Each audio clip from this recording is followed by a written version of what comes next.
Today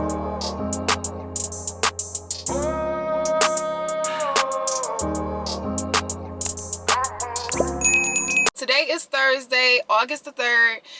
Today is literally like my last day of class. When I tell y'all I am ready to get up out of here, I am ready to get up out of here. So tomorrow I take my test at the DMV in the manual truck, and I already know I'm gonna pass, so I ain't even gonna say if I pass. When I pass tomorrow, I will never have to see this yard again, okay? Yeah, I'm really not supposed to be doing this, but I really don't care because it's my last day. Okay, that truck right there used to be at one of the pre-trip trucks, right? So the alley dock truck that was over there before broke down. This truck right here, y'all, I'm trying to sneak and get this stuff because I want y'all to see like what y'all getting before y'all get here. Look at this truck.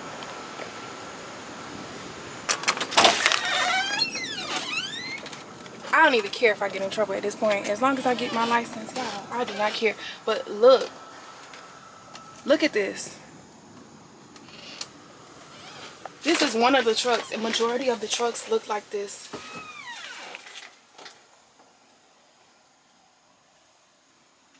I mean, when I got it, I never get in here without any gloves on.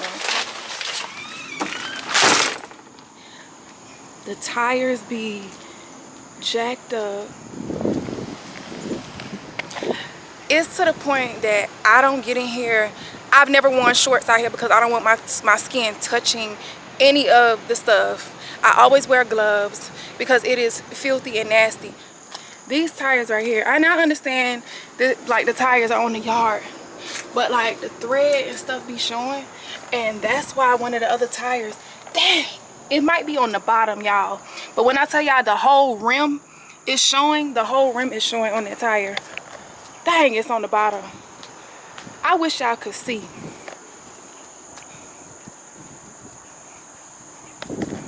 But I tell you one thing, if you can drive these trucks, you can drive anything.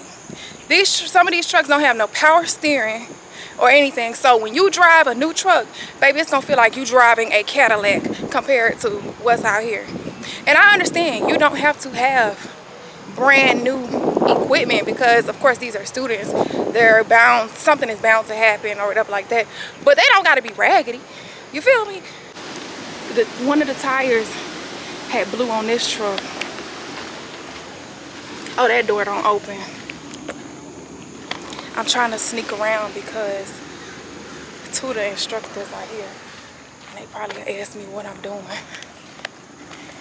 But look, y'all, look at this. Just look. Filthy, purity filthy. If you get in here without no pants or nothing on, you bound to go home with an infection. This is the tire that blew the other day. When I tell y'all, we thought somebody was shooting at us. We was like, bro, what in the world? Okay, I gotta put my camera up, y'all. I'm gonna finish. Good morning, y'all. It's the next day. It is 5:53 in the morning. And I got up around 4 o'clock and got ready and drove an hour and a half away to Dalton to take my CDL road test. I would have left later, but you never know what's going to happen with traffic, whether it's going to be an accident, whether it's going to be road work. So I'm like, let me get down here on time. My classmates should be on the way. So 2 of us from my class are testing here, which is me and D, and then 3 of the other ones are testing in between Georgia. And then John is testing back in Augusta. So he's here with the truck. I was going to go over there with my classmate, but when we were at the other location, DDS location the other day, they were real anal about you being on their course. And at first I didn't understand it because the lady was really loud. She was like, nobody's supposed to be on this course. And I was like, dang, it's not that serious. But yes, it is. I didn't even realize or think about it at the time. But I see why they don't allow people over there, because you can go over there and make your little cheat markings and stuff like that, so you know where to stop at. Y'all see it? Tanker, hazardous, restrictions, none. None. Okay, no restrictions. I can drive anything I want to, when I want to. And I went upstairs and got my little certificate. And then my one and done shirt. And your girl is officially up out of here. As y'all can tell, it's another day. It's actually a couple of days later. And that's because, man, I wanted to write down all of my thoughts and opinions and make sure y'all get the absolute tea on everything there is to know about Katlaw truck driving school. In this portion of the video, I am going to be giving y'all my honest opinion of Katlaw truck driving school. This video is not intended to bash anybody's company, but of course I have to tell my truthful experience. Would I recommend Katlaw truck driving school to anyone? I gotta answer that in two parts, y'all, because it's only fair. And the first part to the answer is no. I would not recommend Katlaw truck driving school to any new drivers, anybody that's trying to get into the industry. You have no prior knowledge of trucks or anything. No, I would not recommend. I just feel like the experience wouldn't be what you're looking for. Maybe. Now, this is a strong maybe. If you are like me and you're trying to get the restriction off, or maybe you need to take a refresher course, then yes, I would probably recommend Katlaw truck driving school. If you're trying to get it like in a hurry, they told you got 2 weeks to take the refresher course, yes, I would recommend it in that circumstance. And if you're not familiar with a refresher course is basically like if you've been out of the truck for 6 months or so and you're trying to go back to a company, most likely that company is going to tell you that you need to take a refresher course to brush up on your skills. If you're going to Katlaw, then most likely you are going to probably be thrown out there. I mean, thrown to the wolves, left to fend for yourself and figure it out. You're basically teaching yourself throughout the whole 3 weeks. And I know that I said that you have to have the discipline to do these things yourself, but a school also has to provide you with the knowledge and the tools to make sure that you are self-sufficient and make sure that you have what it takes to go out there and pass the DMV test on the first try. It is super important that you learn the pre-trip part of the DMV test. The DMV test comes in 3 sections. You are going to do pre-trip. You are going to do maneuvers. You are going to take the road test. However, if you do not pass pre-trip, you will not make it to the maneuvers. You will not make it to the road test. So that's why it is so important that pre-trip is drilled in your head over and over and over and over again if you are a new driver. So that's why I was so thrown off when I saw how they were doing the pre-trip section of the test at Katlaw. The guy who's the head of the program, his name is Brandon. He is going to show you how to perform the pre-trip. However, he rushes through it so fast. I believe he does it in under 15 minutes. It's like boom, boom, boom, boom, boom. This is the alternator, blah, blah, blah, blah, and it's all done. There is no way possible that anybody could retain that type of information within 15 minutes, especially if you've never been around trucks. You've never even heard of these parts or looked at these parts for yourself. You're not going to know what he's talking about. Everything is going to sound like just foreign stuff to you. What I didn't understand is, of course, they don't allow phones out on the yard, but the students at this school need to most definitely be able to record their own pre-trips because you are not going to retain what Brandon shows you in 15 minutes. They also give you a sheet. It's like 5 sheets of paper. They staple it together, and it's a list of all the parts, but it's just words. And let's face it, like looking at words on a paper and actually matching those words to the parts on the truck is completely different, because if you've never been around trucks before, then you won't know what it is that you're looking at, what you're pointing out. You might be calling the power steering pump the coolant reservoir. You don't know because you've never been around trucks before. When I saw what they were giving my classmates, it just made me want to go home and find the book that Swift gave us when I first went to truck driving school. Let me show y'all. This book right here is what Swift gave us when I first went to truck driving school, and it has diagrams. It shows you, it points to the parts, it shows you what it is that you're looking for, what's the name of the part, and all of the verbiage that you need to say in order to pass the pre-trip. This makes it so much easier because they were able to use this book while they walked around the truck. On top of that, every day that I came out there, there are like a row of trailers in the front where we sit at, but there was only like one truck or maybe two trucks at most, because none of the either something was wrong with the trucks or the trucks was at the test sites. So each morning we come in, we were supposed to do pre-trip from 7 to 8. Okay, well, if you don't have a truck for people to do pre-trips on, how are they going to practice pre-trip? I understand that they said that, oh, Katlaw has a pre-trip video on YouTube. Looking at a video on YouTube and actually being able to physically perform a pre-trip every day on a truck is completely different. You have to physically touch these things and say, this is where it is, that is where it is. And that just wasn't possible. There was even one incident where it was one truck out there and Brandon was performing a pre-trip for the new class. We were in the inside doing an in-cab inspection, and my classmate, he blew the horn by accident. And so Brandon was like, y'all lucky I'm even letting y'all use the truck. What do you mean we're lucky that you're letting us use the truck? This is a school. Pre-trip is a part of the curriculum. What do you mean you're allowing us to use the truck? Is that not what's included within the tuition? Anyway, not only that, I have no problem with older equipment. But the problem with that and new drivers is the equipment that they had out of there. The equipment that they had out there is fairly old. But they also had internationals. Some of the parts on the internationals are in different places than they are on the Freightliner. And even with older model Freightliners, the equipment and the gauges and stuff is going to be in different spots than it is on a newer truck. So I felt like that was very confusing for new drivers as well, because if you're learning something on an international, but you're going to have a Freightliner on test day, you're going to be so confused and you're going to miss things because you've practiced it one way, but you doing it a different way on the test. One example is they bought a new truck. On the new truck, it was customized. The person had a stationary fifth wheel. It did not have a platform. It did not have bolts. It did not have like a cotter pin, safety pin, pivot pin, all that you have to say on the pre-trip.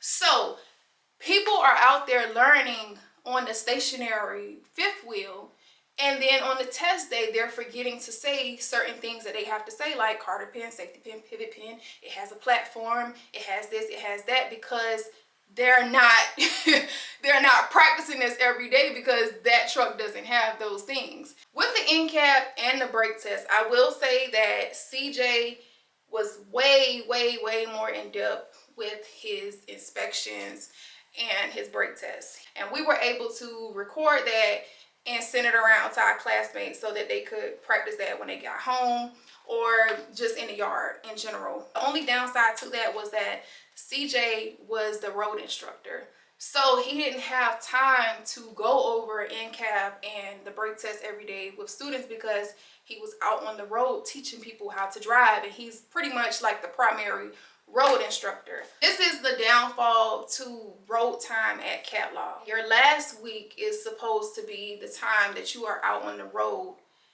and it doesn't always go as planned. So luckily for my class, we were able to go on the road that entire week. Other classes were not so fortunate. They only got to go on the range on the road for like 1 or 2 days, which is not enough time to learn how to shift, to learn how to maneuver a big commercial vehicle, to learn how to turn, to learn how to brake, to learn how to take off without stalling. That is not enough time. Let's say you go out on a Monday and a Tuesday. You're only going to be driving for about 30 minutes each day. So when you calculate that, that's about an hour if you go on Monday and Tuesday. Now, if you go Monday, Tuesday, Wednesday, Thursday, and you test on a Friday, then maybe you'll get 2 hours of drive time. Y'all tell me, maybe I'm wrong. That is not enough time for a brand new student. They expect for people to come in there and just get it. Everybody doesn't learn things at the same pace. The same way you might learn something in 30 minutes, it might take somebody 5 hours to learn the same thing. When you are on the yard, you are only allowed to go in reversed and first gear. You cannot go past first gear. If they catch you going past first gear, you will be talked to. You may be written up if it continues to happen. And I feel like that's a downfall when it comes to the students. On this yard, there is not enough room to learn anything. You are not allowed to move the trucks really. When you are performing your maneuvers, the instructors are going to set up the trucks for you. And even if you set them up yourself, you're going to be moving from like here to here, and that's it. That's the only space that you have. So you don't know how wide you need to swing. You don't know how to set yourself up, which is a downfall, especially when it comes to test day, because if you're performing these maneuvers and you haven't been allowed to set yourself up, when you get to the DMV test site, you're not going to even know how to properly set yourself up. The week before you go on the road, that Friday, you are going to be in the classroom. They are going to be going over the shift patterns, and they are going to be showing you how you're supposed to make turns, but it's all on a board. It's pretty much going to be like an outline, and they're going to be like, here, you go here until your bumper is here, and then you turn, and then you come back over, and it's going to be like that. We all know that learning something on a sheet of paper and actually physically doing it is completely different. So like I said, when you are put out there on a Monday and you only have 30 minutes to try to make yourself learn how to make a left turn, how to make a right turn, how to brake, how to shift, you are going to be under so much pressure, and so much students, like, they are so nervous, and it causes them to mess up because they feel like they have to cram everything into 30 minutes. If you are on the road Monday and Tuesday and you are not fortunate enough to have road time Wednesday and Thursday, but you test on Friday, you're not going to retain that information by Friday. And that's going to make you so stressed out when you're testing on that Friday that you might fail because you are just so nervous and you're trying to remember everything, and it's just a big blur. They definitely need to hire more instructors. If I can remember off the top of my head, there's about 3 to 4 instructors out there. And so when you have these classes coming in, and it's only 3 to 4 instructors out there, and people are pretty much brand new and they're like asking for help, I can imagine that it's overwhelming to the instructor, because there is no way that those instructors are able to help each and every student that's out there. Some students might get aggravated. They might feel like they're not receiving the help that they should be receiving, and it makes them frustrated, and they take it out on everybody else, or they take it out on the other instructors. I don't know if they tried to implement this recently, but before I got there, I heard that the classes were much larger. So with my class, it was only 6 of us that came in, which I felt like was a good amount of people, because if there's 3 to 4 instructors, 2 can go here, 2 can go there, 2 can go here to another person. The instructors out there were pretty cool, pretty chill. For the most part, they were willing to help. If they saw that you were struggling, they would try to correct you on different things. I want to just talk about like the staff as a whole. I feel like it is a bit unprofessional. It can get ratchet and ghetto out there. From the things that I've observed arguments and stuff like that. I'm not going to get into the specifics of it. I just feel like they need to tighten up when it comes to professionalism. They try to like enforce rules that the company has set forth, but they don't necessarily follow those rules. For example, like the dress code, the ladies in the office, they don't follow the dress code. If the students can't wear something, then obviously you're not supposed to wear it as well. The no cell phone policy, the guy who's the head of the program, Brandon, he always stressed about no cell phones on the yard, but you'll see him walk around the yard all day on his cell phone, which is a hazard.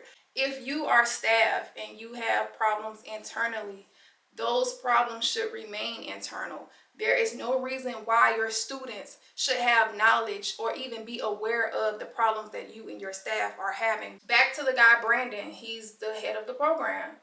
And one thing, I had to bite my own tongue when I was out there, and several of the other students. He doesn't know how to speak to people.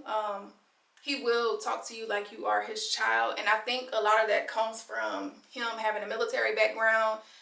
He's definitely going to tell you everything that he's done as far as like being the head of this department. He's worked for this company. He's done this and that. So you are going to get the whole rundown with that. And I think because of those things, he feels as though he's like untouchable and he can talk to people any type of way. So then he needs to work on that as well, how he talks to people. The way that things are being ran currently is just not working. Just from me being there 4 weeks in the classes that were before me and the classes that came in while I was there, there were a lot of people that were unhappy and that were complaining. It's a lot of things that need to be changed, especially the way that they do retesters.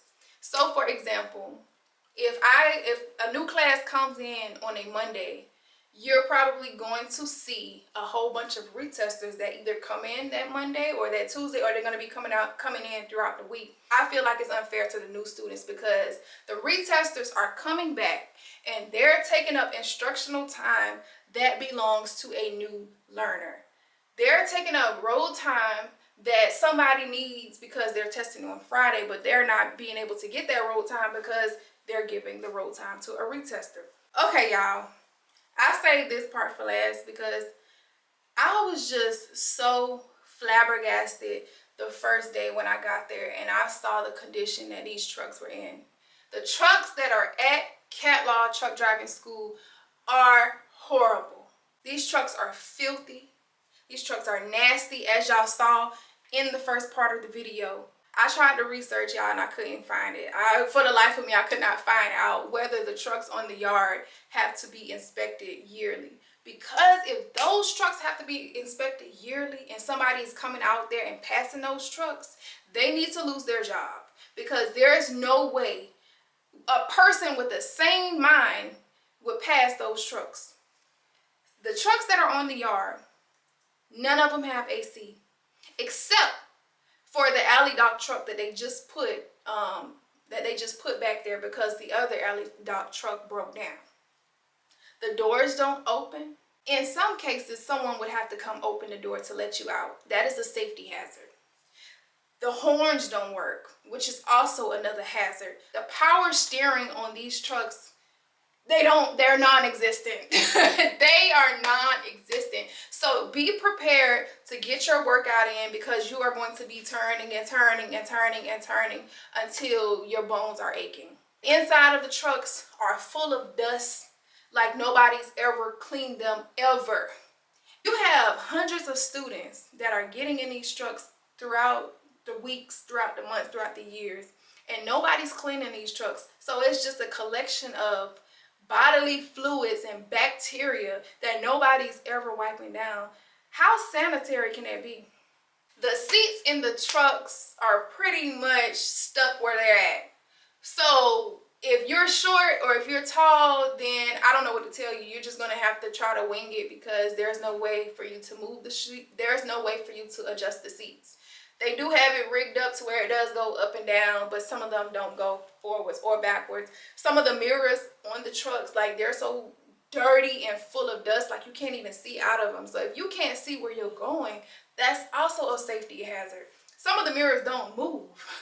If you're a certain height, then you're not even going to be able to see out of your mirror because you can't adjust your mirror. The windshields, at bare minimum, they could at least wipe down the windshield so people could see pulling forward. Y'all saw the tires. All of the tires were really bald on pretty much all of the trucks. They're bald. There's no way like they will be able to go on the road. When you go out there, you will see that majority of the time the airlines will not be connected. So for the most part, you will be dragging your trailer, which I don't understand. If you're supposed to be teaching students how to properly couple a tractor to a trailer, the least you could do is connect the airlines so that they know the airlines are supposed to be connected. On a few occasions, I did ride with the road instructor, CJ, to like trade out a truck that was at the testing site because something was wrong with it and the truck did not have any AC. Now I do know this, if a truck is road ready and you're driving it on the road, it needs to have air conditioning. So those trucks did not have air conditioning. We had to ride with the windows down and it was hot as hell. Y'all did hear me mention that we had to take trucks to the test sites to swap out because something was wrong with the trucks. That happened a lot at this school. And when I heard it previously, when I heard other people say, oh, the trucks were breaking down on test day, a part of me didn't believe it until I actually saw it with my own eyes. So with my class, 2 of us, I told y'all earlier, went to Dalton and the other 3 went to Between, and then John took his test back home in Augusta. The people who took their test in Between, They had to wait because the truck broke down because of electrical problems. So they actually had to have a mechanic come out there on their test day and work on the truck to get it to where it needed to be to pass. On other occasions, I've heard that the truck was leaking, the power steering went out while they were doing maneuvers and all type of stuff. And so that was causing some of the people to fail, or the examiners were completely stopping the test and telling them that they had to reschedule. On my test day, I was praying so hard that the truck did not break down, because when I got in to do my road test, the truck was smoking. The examiner was looking like, what's going on? And I, not knowing what to tell her, I'm like, I don't know. And so luckily she let me continue with the test. The smoking did clear. What that smoke was, to this day, I still don't know. I mean, if you decide to go to the school and you make it to test day, you're just going to have to pray to whoever you pray to that the truck is operable. I would recommend that if you do decide that you are going to go to this school after seeing this video, ask them to do a tour, to walk around and physically see these things for yourself and decide whether you want to go to this school. Now, if they tell you that you can't do a walk around, that should be a red flag to you. And that's all I can say about that. Thank y'all for watching. Make sure y'all like, comment, subscribe, all of that good stuff, and I will see y'all on the next video.